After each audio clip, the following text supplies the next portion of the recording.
చెమ తోబుట్టులింకా నీకమ్మ చుట్టూ ఉన్న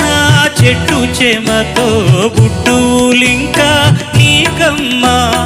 ఆగక పొంగే కన్నీళ్ళే నీ ఆకలి తప్పులు తీర్చేనమ్మా ఆగక పొంగే కన్నీళ్ళే నీ ఆకలి తప్పులు తీర్చేనమ్మా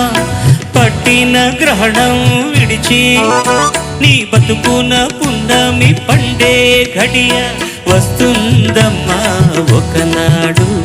చూస్తున్నాడు పైవాడు.